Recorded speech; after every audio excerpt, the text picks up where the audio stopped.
So hello, Johan, and first of all, thank you for taking the time to talk with me. How do you feel? Pretty good. There's busy. There's a lot of stuff to to do and lots of preparations for this summer. So Yeah, yeah. of course. So the first question is, how would you describe Evergrey's music without using the word progressive metal, power metal, or any other subgenre? I would say that it's like emotionally Hmm. driven, um, somewhat melancholic, with sprinkles of positivity. Okay, that's a great description. Yeah. So even if you were not part of the band's name choice, how do you link the name Evergrey to the music you play, and did the meaning evolved with time? I mean, I can kind of see where they got it from. I mean, it's there has been, at least in the past, but also now, still, the lyrical content isn't really, how should I put it? Isn't really focusing on the most positive things. Mhm. Has a lot of songs are, they're about internal struggles with, that everyone has. Any normal person have a as a struggles with insecurities or fears or feelings of Yeah, hopelessness and anything, all that fun stuff. And I mean, just turn on the news and you yeah, lose hope pretty quickly. And that's something that I think Tom writes very, very well about. And he has a really good way with words to kind of formulate them into something that a lot of people can relate to. yeah. I definitely agree. So Evergrey will soon release its 15th album named Architect of a New Weave. How do you feel about it? Well, I think it's great. It is. Yeah, I mean, we're very, very happy with it. And I mean, it's difficult to see kind of what kind of record it's supposed or what it will be when you're writing it, Mhm. because you're just writing and trying to make yourself and the other guys happy and we just try to write the best songs that we can at that particular point in time. And it's not until the album is mixed and we get um, the final mixes, in this case from Adam Nolan Get Good, and it's at that point where we can kind of go, oh, okay, it's this kind of record, huh? All right, Okay. so it's when we get the final mixes and it's almost like it's a new record, even though we've worked on it for months and months. But finally get to hear the final stuff. Yeah, okay. So how would you sum Architects of a New Weave with only three words?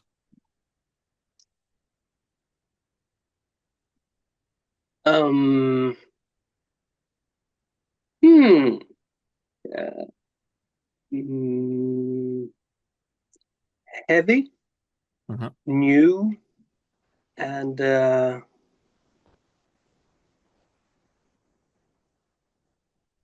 soft. Okay, interesting. Hmm? So Architects of a New Weave happens only 2 years after the previous album. and is the first one to have new drummers Simon Sandes to play on Mhm. it. How does Yeah. it feel composing with someone new, and maybe you noticed some changes in the composition process? Yeah, I mean, he is a completely different drummer than Jonas. Jonas, his absolute biggest strength to me was as, a total musician. He's uh, he is more like a producer who happens to play drums. Okay. Very involved in the songwriting and the arranging and all that stuff, and he just happens to play the drums. Where Seaman is like a drummer's drummer. Mhm. He's a drummer first and foremost. I mean, he can play keyboards and all that stuff as well. But it's a different thing. Where maybe in the past, maybe I have written stuff that would be simpler, Okay. maybe not as intricate, and maybe on this record, just knowing that he could play anything, Mhm. um, that that's a very liberating feeling. Okay. Not that any of the songs are extremely complicated. They're not, but just knowing that, yeah, this section here, he could really like take it somewhere, and it's nice to be able to have that um, tool in your toolbox for sure. Okay. So maybe you think you improved yourself as a songwriter? Yeah, yeah, I would say so. And I mean, I think he makes me a better bass player as well. Okay. Yeah, yeah, definitely. I'm Okay. very happy. That's great. Yeah. I'm a bass player too, so Ah, I feel good, it. good. Well, then yeah. Then obviously, anytime a band changes drummers, it's a big deal. Yeah. You know, and depending on which band that changes drummers, it's a bigger or smaller deal, but it's still like everyone is playing to the drums, Mhm. and so the drums have a very big. It's a very big part of any any band. I mean, Yeah, of course. imagine you take Lars Ulrich out of Metallica and you put in I don't know, anyone else. Mhm. Dave Grohl. It's a completely different band Yeah, of course. because nobody sounds like Lars, and he is a very big part of why Metallica sounds like Metallica. Yeah, So it's yeah, drums are like the basis. yeah, I yeah, definitely agree. absolutely. Mm. So Evergrey's sound is of course rooted in progressive and power metal, but as you said, with a very melancholic touch. Are there any bands you could quote as your influences on what does influence you to create music? Like influences from back then, or like From now, from from now. music you listen, everything. I mean, we have stuff in common with. Take a band like Catatonia, for Okay. instance. Uh, I feel that there's a lot of similarities between Catatonia and us. We don't sound the same, obviously, um, but there's that melancholy, that Hmm. you know lots of minor key things, not very upbeat or happy. So yeah, Catatonia. Uh, what else? I mean, obviously, Iron Maiden is still a Okay. huge influence on us, and will always be. the old Queensryche records are also hugely influential. Dream Theater, of course. Okay. We don't sound anything like Dream Theater, I think. Um,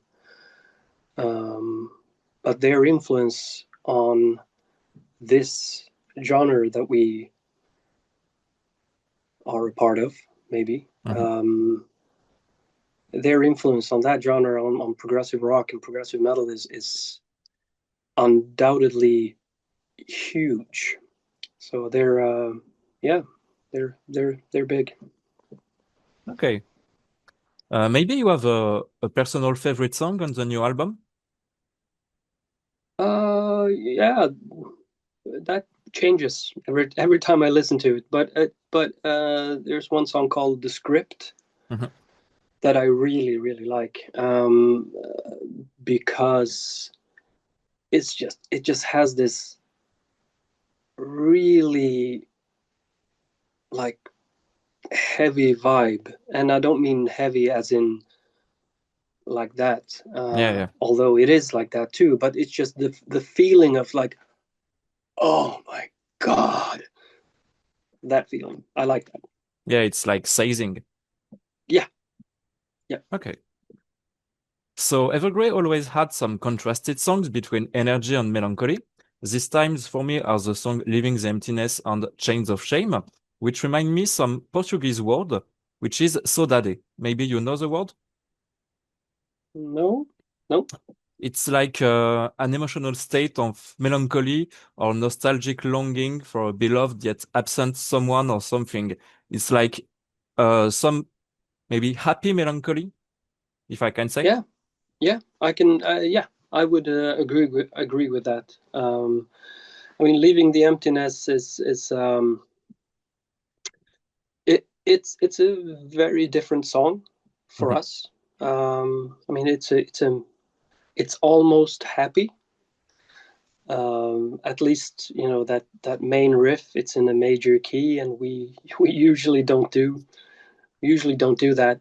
Um, and some people have issues with that, Okay. and I mean, they want their favorite band to be a certain way, and I understand that. I get it, but you know, sometimes bands need to try different things, and here's the thing. I mean, if you just listen to the music, yes, maybe it sounds upbeat, Mhm. but the lyrics aren't Yeah, yeah. very happy.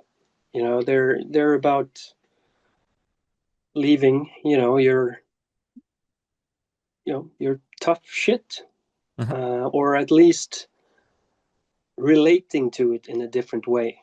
I mean, you can't run away from your demons. You can only like have a different relationship to them. Yeah. There is also one guest on the song A Burning Flame, who is Michael Stan from Dark Tranquillity and many other projects. How did the collaboration happen? Uh, well, we are huge fans of him. Obviously, he's such an amazing singer, and he's a friend of the band. We're very happy to say so. I mean, he's a great guy, um, and he likes us. He usually when we play Gothenburg, he usually is in the crowd Okay. with everyone else.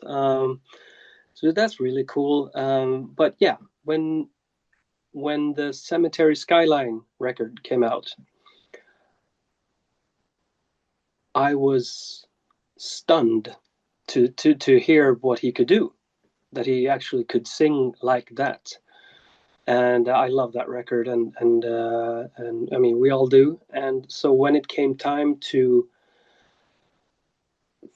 talk about a possible guest vocalist on some of the or one of the songs, his name came up pretty quickly, uh, and that on that song, because we figured, it's like it it has sort of that vibe, Mhm. to me anyway, that kind of like not gothic, but it has a certain, yeah, a certain vibe that I feel that he would really enhance. So which he did, and we're extremely happy with the way it turned out. Okay. So he accepted pretty quickly too. Oh yeah, Okay. oh yeah. He was like, yeah, yeah, yeah, yeah. But I mean, it was tough to find time for it because he tours with all his bands Yeah. all the time. You know, he's never home. But we managed to find a few days where he went to Tom's place and they recorded the vocals there. Okay, that's great. Yeah, So a few weeks ago, Evergrey officially welcomed new guitar player Stefan Platt. How did you yeah. face a lineup change right before the album release?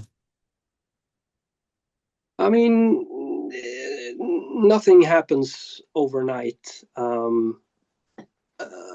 This had been, you know, this had been coming for a while, and Henrik sort of decided he didn't really want to do this anymore, and this was during the recording, during writing and recording for this Yeah, album. so that's So why he recorded the album. what? So he still recorded the album actually. No, no. No? Okay. Henrik is not on the album. Okay. Uh, yeah, yeah. It's Tom and me who play all Okay. the guitars. Yeah. Um, so yeah. So I mean, so when it came time to do the tour with Catatonia, we needed a touring guitar player first Mhm. and foremost because we didn't really know what the deal was with Henrik, if he wanted to come back or if he just wanted a break or whatever. So I found Steven on Instagram. We Okay. both play Solar guitars, and so I saw some videos of him. I was like, "Fucking hell, that guy can play!" And he seemed like a really nice guy. And he also plays in Scar Symmetry. Mhm. And I know Per, the the guitar player there. So I asked him if they had any plans, this coming period of time. And he said no, not really. And I asked him how is Steven as a person, because that's the most important thing. Anyone can play, Yeah. but the important part is when you're on tour and you're living this close to each other for Yeah, 24 of hours a course. day for 7 weeks. But he said he's the greatest guy ever. So I asked him, would you be interested in going on tour with us uh, as a fill-in player, for a start until we know what's happening. And yeah, everything went really well. He's a super cool guy, great guitar player. And when it became obvious that Henrik wasn't coming back, then everything was working. So we just asked him if he wanted to join, and which he did. So Yeah. we're very happy with that. Yeah, that's great. So Evergrey toured a lot during the past years. How do you get ready for each tour and how do you build the set list? Oh, the set list is always difficult because you just, for every album you make, you get more songs to choose from. And I mean it's a nice problem to have, Yeah. but also it's increasingly difficult because some fans want to hear the old stuff, which I understand, but we have gained a lot of new fans uh, that have only heard like the last, Mhm. I don't know, 4, 5 records maybe, that don't have that connection with the old stuff. And so the majority of people seem to want to hear the new stuff and are excited for new music. which is fine with us because we like to play these new songs because they're new to us and they're, we feel they're great and it's fun to play new stuff. But yeah, it's difficult. But Rickard, our keyboard player, he is very involved with set lists. He's very good at that. So it's not like he decides, but he comes with really good suggestions, and then we tweak it a little bit maybe, and But yeah, it's cool. We all practice at home, and then we get together in the rehearsal room for 1 or 2 or 3 days. Okay. Yeah, so that usually is enough. Okay, great. Yeah. So the band played a lot in France, whether it's as a main support for Catatonia, the last one, or Mhm. also headline shows on Hellfest. Maybe you have some special memories about playing in France? Many. Yeah, like you said, we've been there a lot of times. We played the Sun is Fair. Yeah. Yeah, in what's it called, Amneville. Amnéville, Amneville. yes. Yeah. When was that? Like 2014, maybe something like that. Yeah, maybe somewhere Yeah, there. yeah. It was long time ago. But yeah, that was amazing. Such a huge crowd, and we played on the first day, and then obviously day two was with the big four, and Yeah. that was incredible. That was really cool. And then I mean, on the last tour, we played this venue in Paris that I don't remember the name of it, I think but it's the Trabendo. could have been, could have been. Really cool place, really nice, amazing response. I mean, Paris is also, usually very, very good, but that was different. That was, yeah, insane. Really cool. Yeah, Okay. always good, always good. I also saw you had a lot of festival shows this summer, and some supporting Iron Maiden, and some supporting Decapitated too. Then also your Australian tour was postponed to October. But Mm. what's coming next for the Evergrey Camp after all of this? Yeah, we have this summer, and then let's see here. Possibly, yeah, we're going to the States with Hammerfall Okay. in, is it August, September? I Okay. think somewhere around there. And after that, I don't know. It's just a lot of stuff in the air. But yeah, the Australian thing is supposed to happen. We will probably start a European tour before the end of the year. But Okay. I think we'll start in Scandinavia. So we'll do Scandinavia before the end of the year, and then next year in February maybe Okay. we'll start with the European tour. Okay, great. Yep. So maybe you heard about the French metal scene? Yep. Are there some bands you know and like? Fractal Universe. Yeah.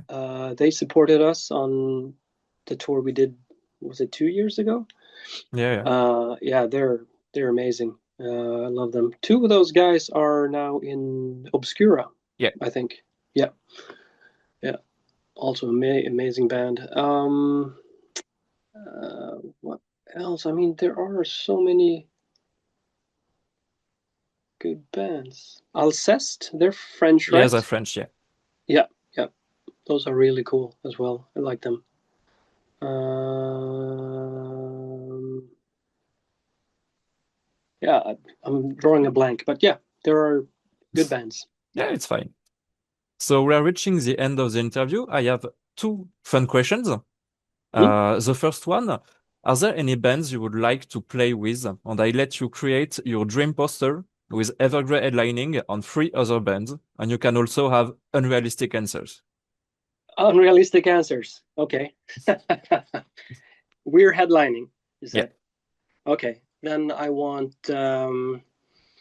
Metallica to open. Okay. Yeah. Then no, I want King Crimson to open. Then I want Metallica and Iron Maiden, and then us. Okay. That's a great lineup. Yeah, it is. I think it will work. Definitely agree. Yeah. So another funny question. Are there any dish you would like to compare Evergrey's music with? Dish as in food? Yes. Oh, wow. I've never gotten that question before.